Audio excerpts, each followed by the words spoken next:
저는 1941년생입니다. 올해 84세가 됐죠. 전쟁이 터졌을 때 저는 9살이었어요. 그때 기억이 아직도 선명합니다. 어제 일처럼 말이에요. 서울 종로구 인사동에 살았습니다. 아버지는 작은 찻집을 운영하셨고, 어머니는 집에서 바느질로 용돈을 버셨어요. 평범한 가정이었습니다. 그냥 조용하고 평화로운 일상이었죠. 1950년 6월 25일 새벽. 그날도 여느 일요일 아침 같았어요. 어머니가 된장찌개를 끓이는 소리가 들렸습니다. 아버지는 마루에서 신문을 읽고 계셨죠. 저는 마당에서 개미들이 줄지어 다니는 걸 구경하고 있었어요. 정말 평범한 아침이었습니다. 그런데 갑자기 멀리서 이상한 소리가 들렸어요. 쿵쿵거리는 소리였습니다. 처음엔 공사하는 소리인가 했죠. 하지만 점점 가까워졌어요. 그리고 더 커졌습니다. 아버지가 갑자기 신문을 내려놓으셨어요. 얼굴이 굳어져 있었습니다. 여보, 이상해. 아버지가 어머니를 부르셨죠. 그때 저는 몰랐어요. 그 소리가 포탄 소리라는 걸 말입니다. 동네 사람들이 하나둘씩 밖으로 나왔어요. 모두 하늘을 보고 있었습니다.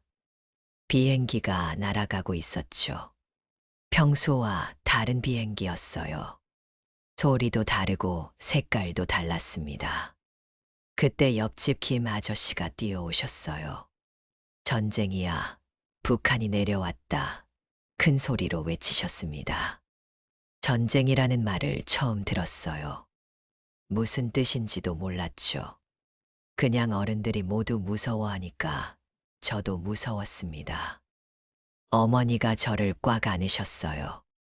떨고 계셨죠. 괜찮다, 괜찮다.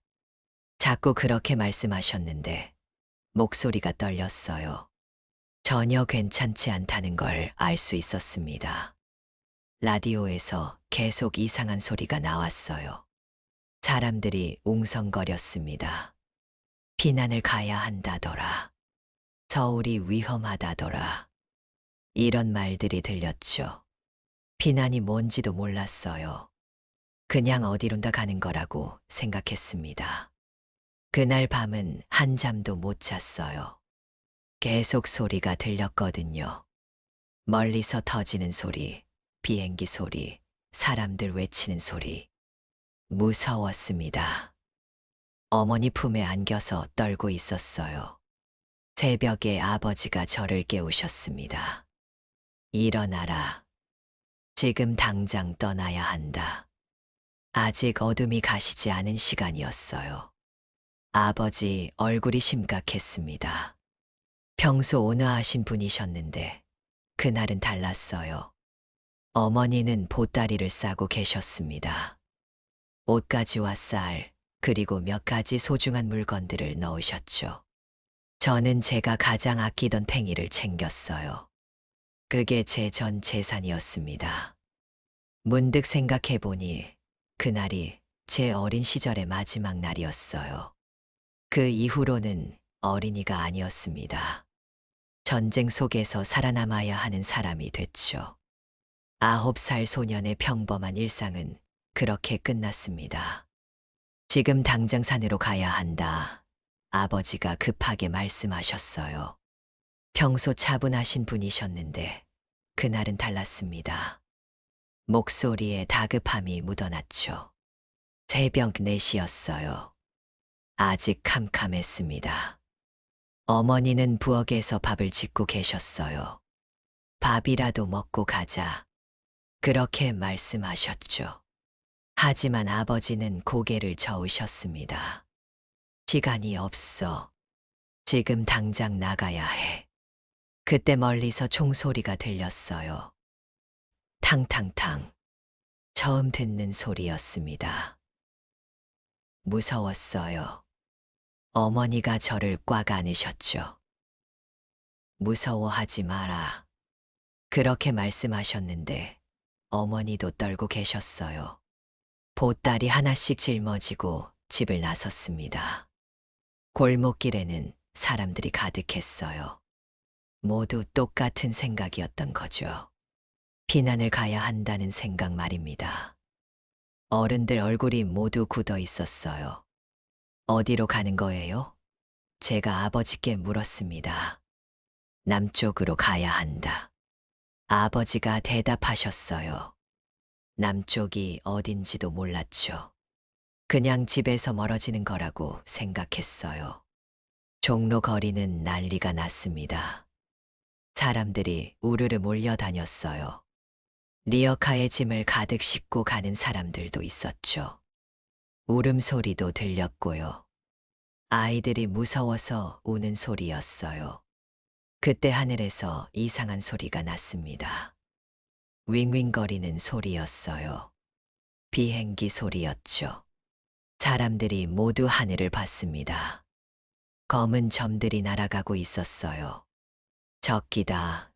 누군가 소리쳤습니다. 갑자기 사람들이 뛰기 시작했어요. 저도 아버지 손을 잡고 뛰었습니다. 숨이 찼어요. 다리가 아팠죠. 하지만 멈출 수가 없었어요. 모두가 뛰고 있었거든요. 한강에 도착했을 때는 이미 수많은 사람들이 몰려 있었습니다. 다리를 건너려는 사람들로 가득했어요. 밀리고 밀렸습니다. 어머니가 제 손을 더 꽉 잡으셨어요. 절대 놓치면 안 된다. 그렇게 말씀하셨죠. 다리 위에서 뒤를 돌아봤어요. 서울이 보였습니다. 검은 연기가 피어오르고 있었어요. 우리 집이 있는 방향이었죠. 가슴이 아팠어요. 돌아갈 수 있을까 하는 생각이 들었습니다. 괜찮다. 며칠만 피해 있으면 돼. 아버지가 말씀하셨어요. 하지만 며칠이 아니었습니다. 3년이 걸렸어요. 그때는 몰랐죠. 이렇게 오래 걸릴 줄은 말입니다. 강을 건너면서 계속 뒤를 봤어요. 고향이 점점 멀어졌습니다. 9살 소년에게는 너무 먼 길이었어요. 언제 돌아갈 수 있을지 알 수 없었죠. 그날부터 저는 피난민이 됐습니다. 집도 없고 갈 곳도 없는 사람이 됐어요. 전쟁이라는 건 이런 거였습니다. 하루아침에 모든 걸 잃게 만드는 거였죠. 어린 제게는 너무 큰 시련이었어요. 한강을 건넌 후 우리는 남쪽으로 계속 걸었습니다. 수원을 지나고 천안을 지났어요. 사람들이 줄지어 걷는 모습이 끝없이 이어졌습니다. 마치 개미떼 같았어요. 전날 밤은 천안 근처 들판에서 보냈습니다. 하늘을 이불 삼아 누웠어요. 추웠죠. 6월인데도 밤에는 쌀쌀했거든요. 어머니가 저를 안고 주무셨어요. 떨고 계셨습니다. 둘째 날부터 먹을 것이 문제였어요. 가져온 쌀이 떨어져 갔습니다. 길에서 파는 것도 없었어요. 모두가 굶주렸죠. 저는 배가 고파서 울었어요. 어린아이니까 참을 수가 없었거든요. 저기 나무가 있다. 어머니가 가리키셨어요. 나무잎을 따서 씹어봤습니다. 쓴 맛이 났어요. 하지만 먹었어요. 배가 고프니까 뭐든 먹을 수밖에 없었죠. 풀뿌리도 캐서 먹었습니다. 아버지는 신발이 다 떨어졌어요. 맨발로 걸으셨습니다. 발에서 피가 났어요. 하지만 멈출 수 없었죠. 괜찮다, 괜찮다. 계속 그렇게 말씀하셨어요. 괜찮지 않은데도 말입니다. 길에서 만난 사람들과 함께 걸었습니다. 혼자보다는 여럿이 안전하다고 생각했어요. 서로 도우며 갔죠. 물을 나눠 마시기도 하고 정보도 주고받았어요. 저쪽으로 가면 안전하다더라. 이런 이야기들이었죠. 대전에 도착했을 때는 이미 일주일이 지났습니다. 사람들로 넘쳐났어요. 우리처럼 피난 온 사람들이 가득했죠. 역 앞 광장에는 임시천막들이 즐비했어요. 우리도 거기서 며칠 쉬었습니다. 천막 안은 비좁았어요. 10가족이 함께 지냈죠. 아이들이 많았어요. 울음소리가 끊이지 않았습니다. 어른들은 한숨만 쉬었어요. 언제까지 이래야 하나 그런 말들을 했죠. 그곳에서 끔찍한 소식을 들었습니다. 서울이 함락됐다더라. 충격이었어요. 우리 집은 어떻게 됐을까요? 찻집은 무사할까요? 걱정이 태산 같았습니다. 물이 귀했어요. 하루에 한 번 길어올 수 있었죠. 줄을 서서 기다렸어요. 몇 시간씩 기다리기도 했습니다. 목이 말랐지만 참았어요. 다른 사람들도 마찬가지였거든요. 병이 도는 사람들도 있었습니다. 영양실조 때문이었어요. 특히 어린아이들이 많이 아팠죠. 약도 없었어요. 그냥 버텨야 했습니다. 살아남는 것이 최우선이었어요. 어머니가 바느질로 돈을 벌려고 했습니다. 천막 안에서 바느질을 하셨어요. 손이 부르터도 계속하셨죠. 먹고 살아야지. 그렇게 말씀하셨어요. 강인한 분이셨습니다. 한 달이 지나자 더 남쪽으로 가야 한다는 소식이 들렸어요. 대전도 위험하다더라. 또다시 짐을 꾸렸습니다. 이제는 익숙해졌어요. 떠나는 것에 말입니다. 정착할 곳이 없다는 것에도 익숙해졌죠. 부산까지 가는 길은 더 힘들었습니다. 산길이 많았어요. 비도 자주 왔죠. 지늘길에서 넘어지기 일쑤였어요. 옷이 다 더러워졌습니다. 씻을 수도 없었어요. 냄새도 많이 났죠. 하지만 포기할 수 없었습니다. 살아야 했으니까요. 가족이 함께 있어야 했으니까요. 그게 전부였어요. 살아남는 것, 가족을 지키는 것. 그것만이 목표였습니다. 부산 영도에 도착한 건 8월 중순이었습니다. 바닷가에 임시천막들이 빼곡히 들어서 있었어요.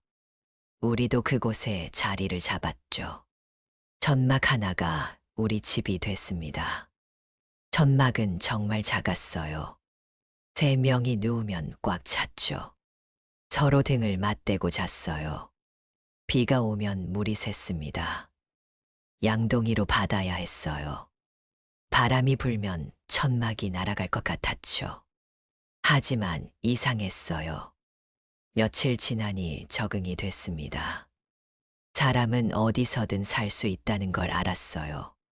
천막도 집이 될 수 있었죠.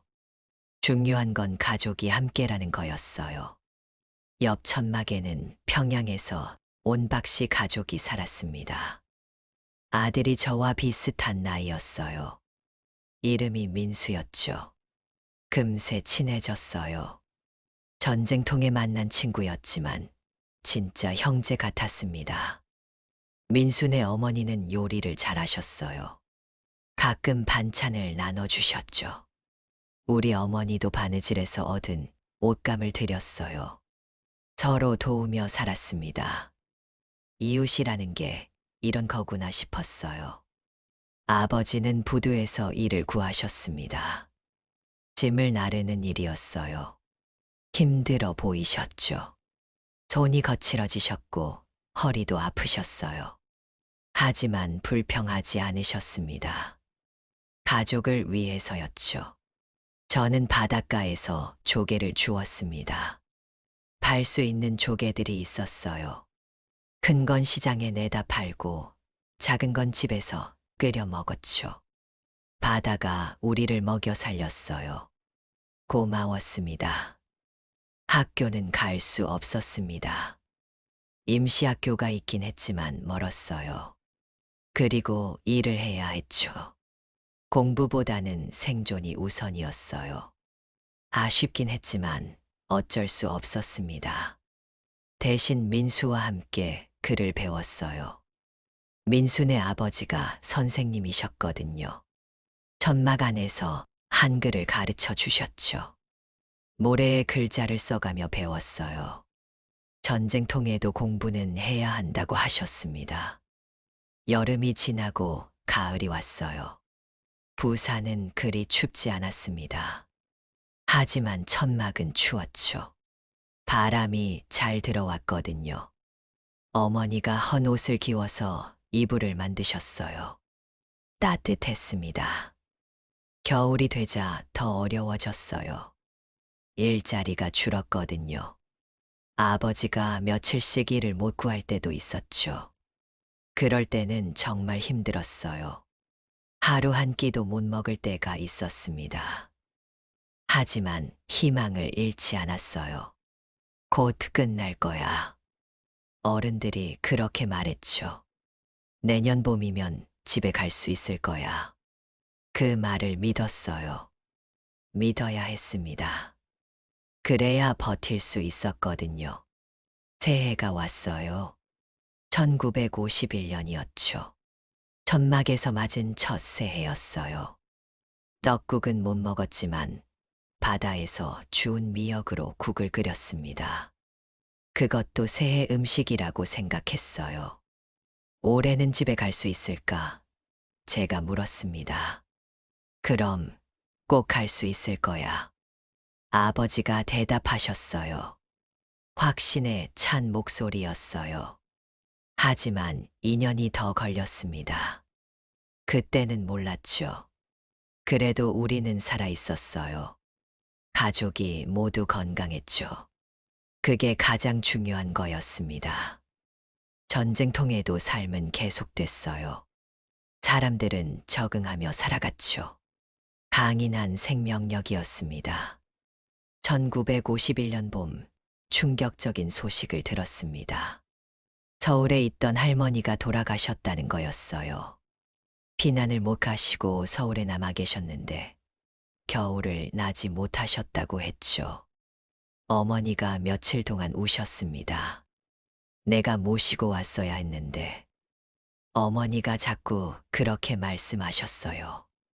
자책하셨죠. 아버지가 달래셨지만 소용없었어요. 죄책감에 시달리셨습니다. 전쟁은 이렇게 가족을 갈라놓았어요. 할아버지는 생존에 계셨습니다. 하지만 어디 계신지 알 수 없었어요. 소식이 끊어졌거든요. 편지도 올 수 없었고 전화도 안 됐죠. 살아계신지 돌아가셨는지도 모르는 상황이었어요. 그런데 여름에 기적이 일어났습니다. 할아버지를 만났어요. 부산역에서였죠. 우연히 마주쳤는데 처음엔 못 알아봤어요. 너무 야위셨거든요. 옷도 남루했고 수염도 길어지셨고요. 할아버지, 제가 먼저 알아봤어요. 할아버지도 저를 보시고는 얼굴이 밝아지셨죠. 우리 손자구나. 그렇게 말씀하시며 저를 안으셨어요. 눈물이 났습니다.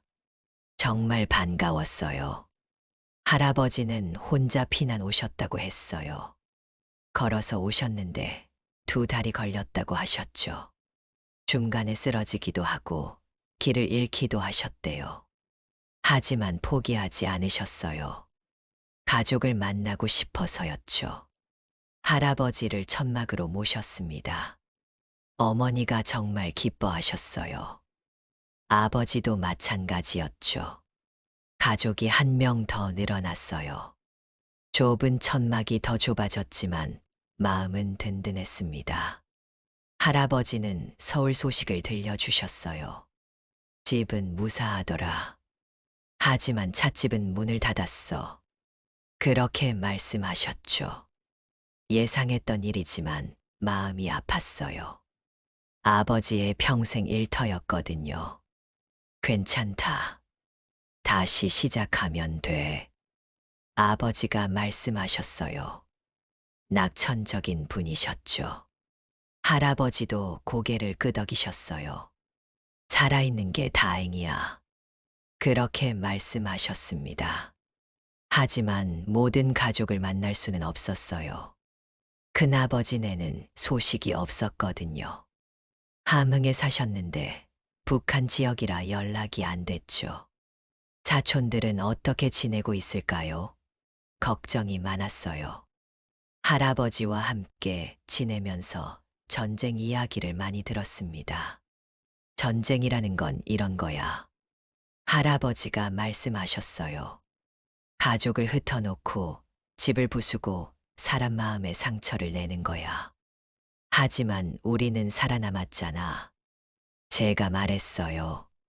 할아버지가 웃으셨죠. 그래, 살아남았어.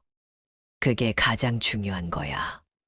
생존 자체가 승리라는 걸 배웠어요. 가끔 다른 피난민들이 가족을 찾아다녔어요. 벽보를 붙이기도 하고 방송을 통해 찾기도 했죠. 서울에서 온 김아무개를 찾습니다. 이런 방송이 자주 나왔어요. 가슴이 아팠습니다. 우리는 운이 좋았어요. 가족 대부분을 만날 수 있었으니까요. 하지만 영영 만나지 못한 가족들도 많았죠. 전쟁의 아픔이었어요.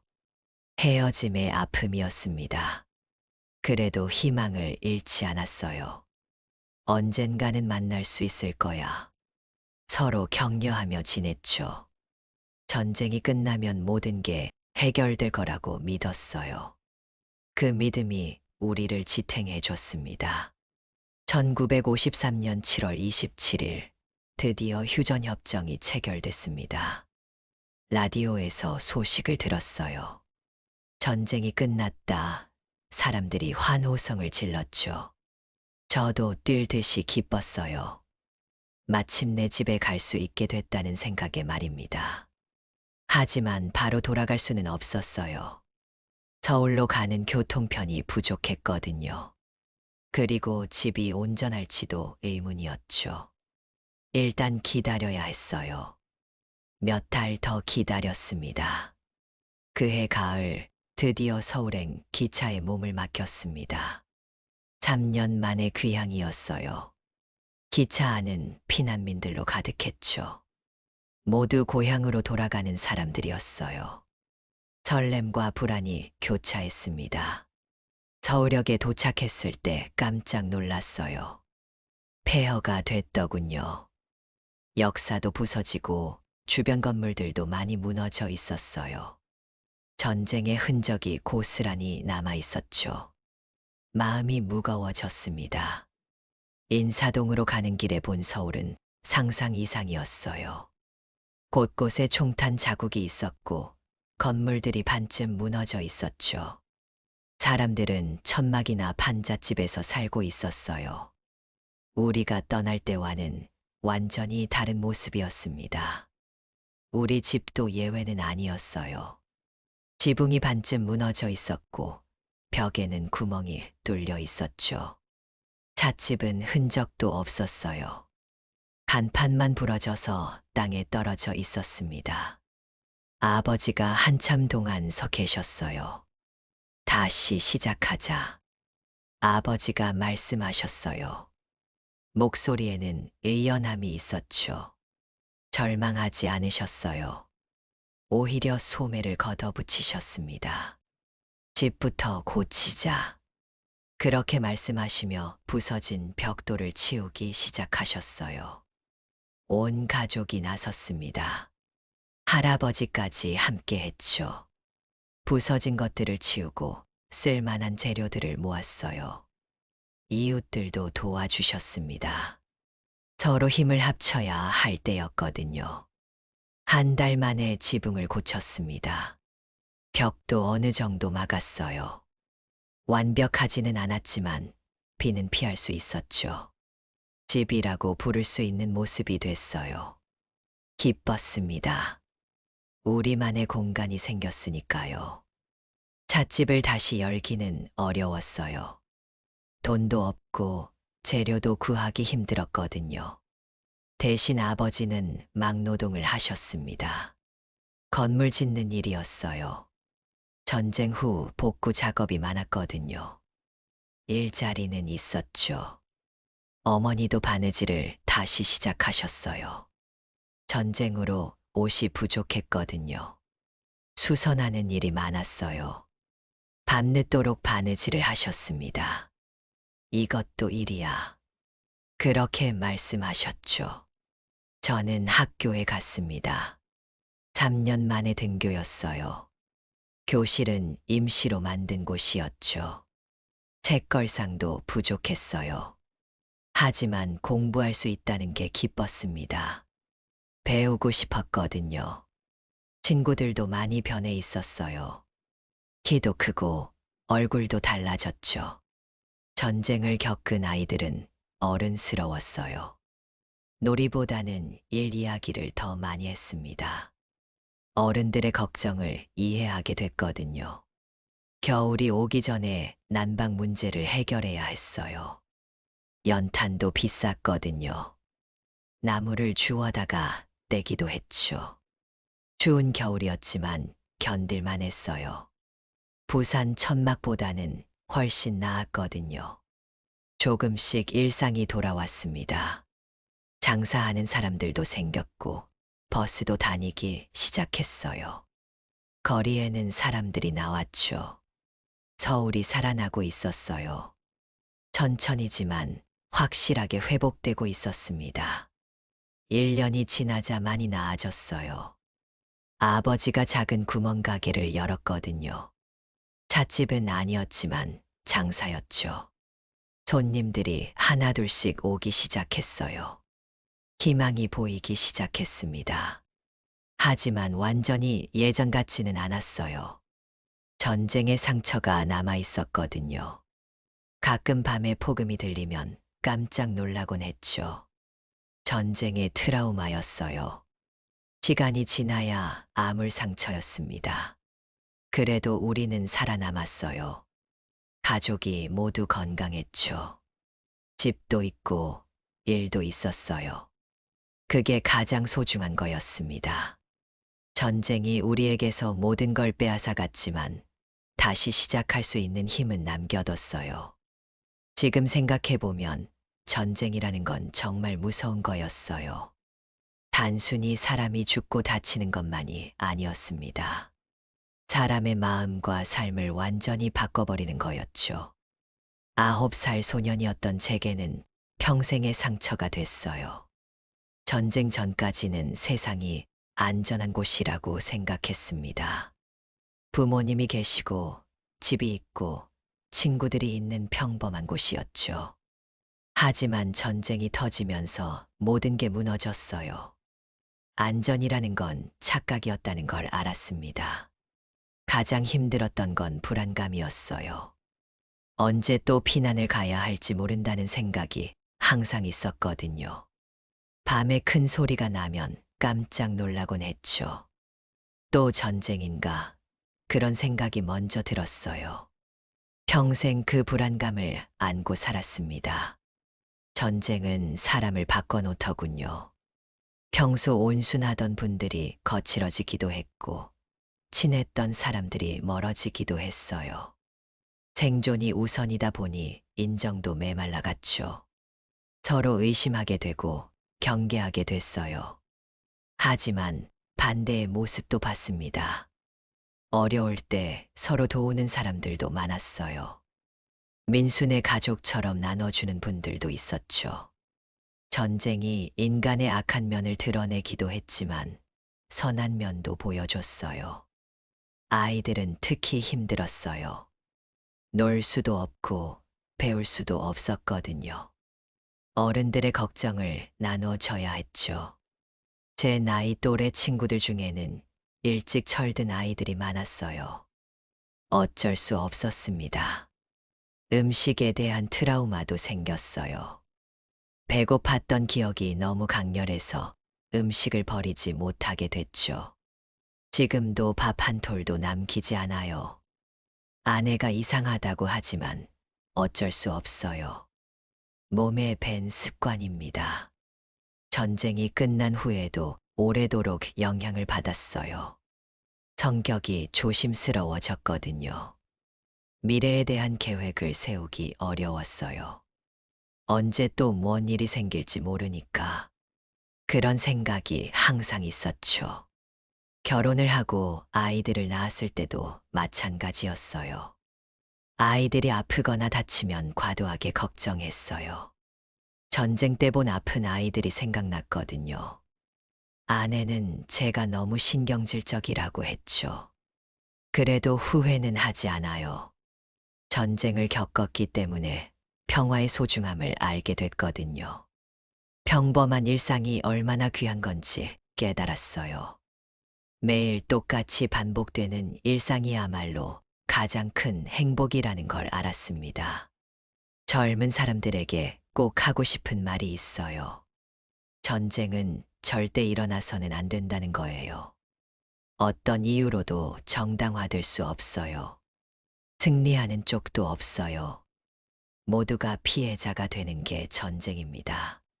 평화를 지키기 위해 노력해야 해요. 서로 이해하고 대화하고 양보해야 하죠.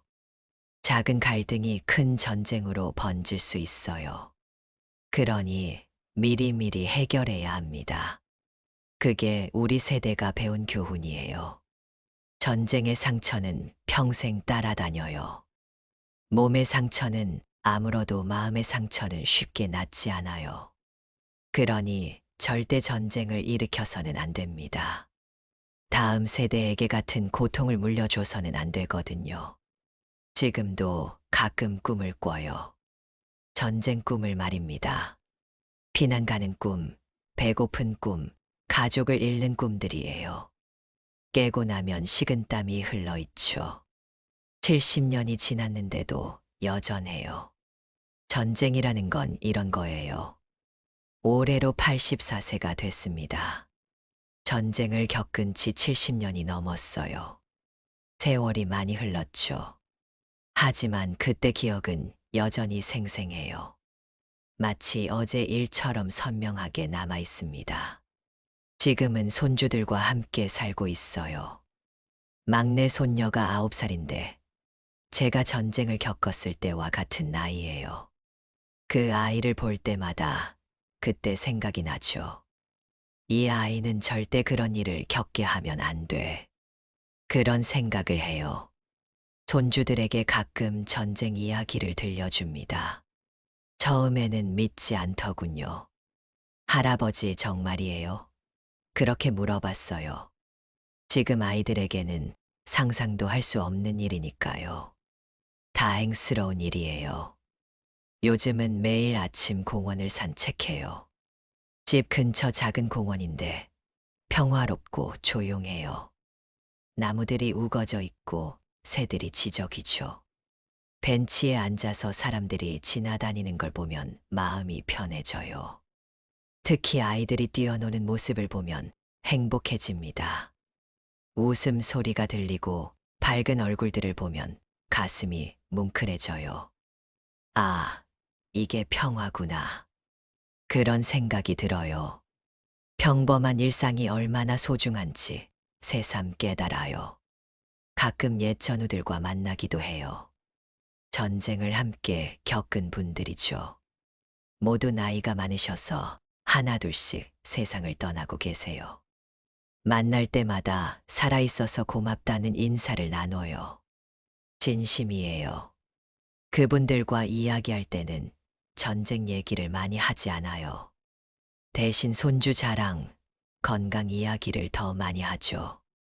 전쟁은 과거의 일이고 지금은 현재를 살고 있으니까요. 미래를 걱정하기보다는 오늘을 즐기려고 해요. 하지만 완전히 잊을 수는 없어요. 때로는 뉴스에서 전쟁 소식이 나오면 가슴이 아파집니다.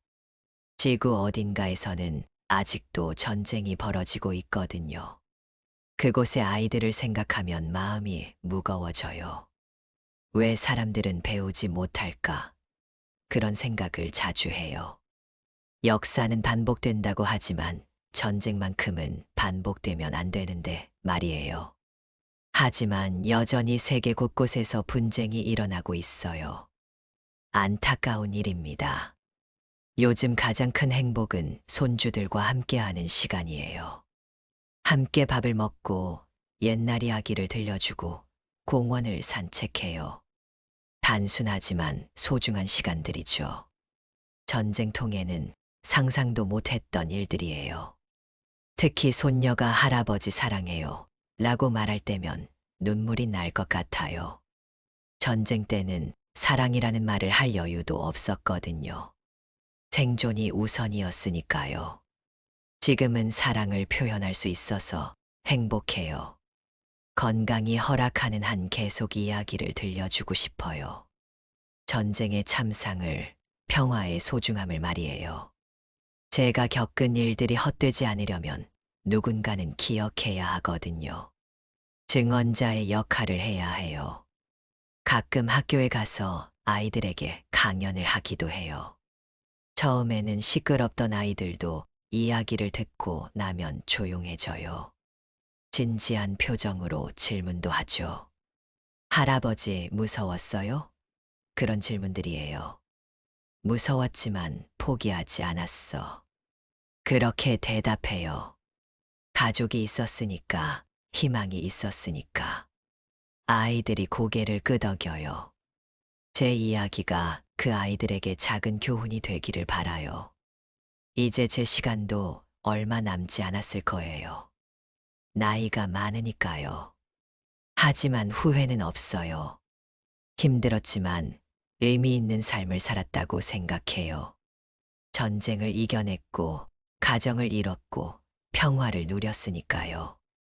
마지막으로 하고 싶은 말이 있어요. 평화는 그냥 오는 게 아니에요. 지켜야 하는 거예요.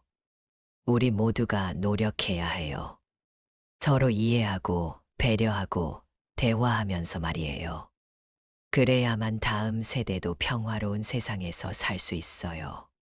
지금 이 순간 따뜻한 집에서 가족과 함께 있다는 것. 그게 가장 큰 행복이에요. 전쟁을 겪어본 사람만이 알 수 있는 행복이죠. 감사합니다. 평범한 일상에 감사하며 살고 있어요. 이런 내용들이 공감과 재미가 있었다면 구독 버튼을 눌러주세요. 좋아요와 댓글도 큰 힘이 됩니다. 여러분의 경험과 생각을 댓글로 나눠주시면 서로에게 위로가 될 것입니다. 다음 영상에서도 더 유익한 내용으로 찾아뵙겠습니다. 모든 분들이 평안하시길 기원합니다.